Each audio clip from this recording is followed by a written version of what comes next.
Mufasa the lion king release అయిన మొదటి రోజు ఇండియాలో 9 కోట్లు గ్రాస్ నెట్ కలెక్ట్ చేస్తే అందులో 2 కోట్లు మన తెలుగు రాష్ట్రాల నుంచి వచ్చాయి.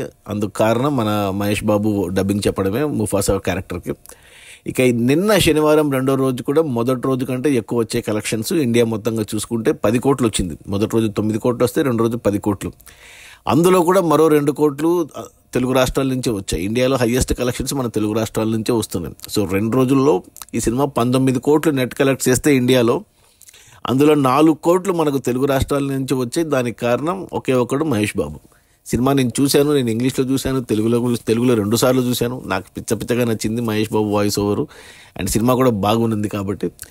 సో ఇక మనకు ఇప్పుడు USA overseas major market America నుంచి రావాలి కాబట్టి అది వీకెండ్లో తెలుస్తుంది ఎంత వచ్చే కలెక్షన్స్ అనేసి. యుఎస్ఏవి ఈ శుక్ర శని ఆది ప్రీమియర్స్తో కలిపి ఎంత కలెక్ట్ చేసింది అనేసి, వరల్డ్ వైడ్గా ప్రపంచవ్యాప్తంగా ఎంత కలెక్ట్ చేసింది సినిమా మొదటి వీకెండ్లో.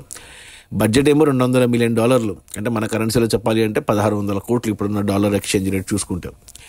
సో నాకు తెలిసి మొదటి వీకెండ్కే మినిమం 100 మిలియన్ అయితే వచ్చేస్తుంది, ఈజీగా వచ్చేస్తుంది. అంటే 800 కోట్లు వచ్చేస్తాయి.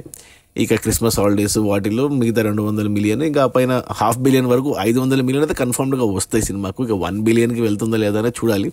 రేపు చూద్దాం, రేపు ఆదివారం వచ్చే కలెక్షన్స్. మన ఇండియాలో కూడా కలెక్షన్స్ పెరుగుతాయి ఈజీగా, తెలుగు రాష్ట్రాల్లో కూడా పెరుగుతాయి because of Mahesh Babu.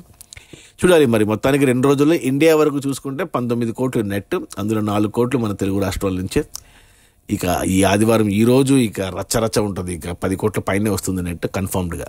Okay, చూడకపోతే ఖచ్చితంగా చూడండి. ఇంటిల్లి 10 హ్యాపీగా థియేటర్కి వెళ్ళి తెలుగులోనే చూడండి. ఇంగ్లీష్ వద్దు, హిందీ వద్దు, తెలుగులోనే చూడండి. తెలుగులో అదిరిపోయింది సినిమా. Okay, bye.